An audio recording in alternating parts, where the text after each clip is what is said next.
Every now and then a game pops up that just completely changes how we enjoy Minecraft as a whole. A lot of people stopped enjoying Minecraft after that game popped up, but BedWars was one of those games as well. It re-sparked our interest in Minecraft. It's one of the most, if not the most popular Minecraft minigame, but it didn't always look the way that it does now.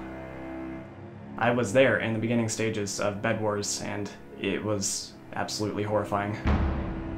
BedWars started out like all games on Hypixel, on Mineplex, and after that, the prototype lobby. I remember the NPC for the game used to be just a big bed, and to join a new game, you had to sleep with the hooker in the bed.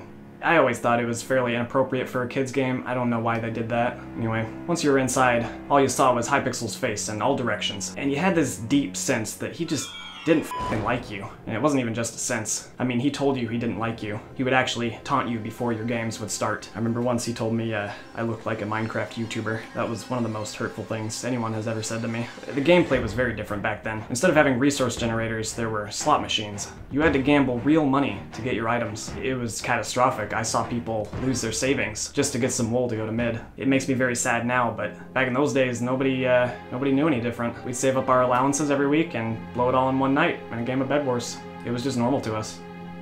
Yeah, corruption was pretty rampant in the early days. There were hackers everywhere, and Watchdog barely did a thing about them. I mean, the anti-cheat was just as corrupt as they were. Watchdog would look the other way for hackers, so long as you paid a bribe. And that's how the mob got started in BedWars. If you were with the mob, you could do whatever you wanted. Fly, aimbot, scaffold, you name it. You could say the game went much deeper back then. It wasn't about skill like it is now, it was what connections you had.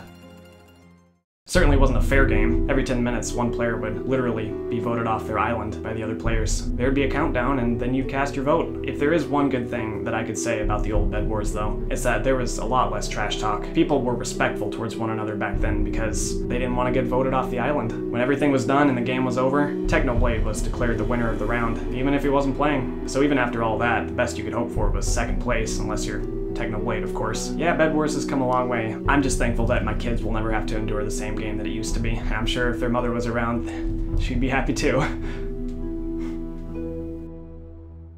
This documentary film was made possible by our sponsor, Massdrop. If you're looking for a professional quality pair of headphones at an affordable price, well, look no further than the link in the description. You'll get $10 off these AKG M220 studio headphones through my link. Massdrop is also giving away 3 of these beautiful headphones at the Gleam link in the description if you want to try your luck there. Giveaway ends in 1 week, and I'll announce the winners on Twitter at TheOriginalAce with a 0. If you enjoyed this video, make sure to check out this one, A Day in the Life of a PvPer. It's another documentary style video, kind of like this one. It's also pretty much the reason I feel insulted when somebody says I look like a Minecraft YouTuber. Fascinating documentary, definitely check it out. Subscribe today, become an acehole, and as always, keep it fresh.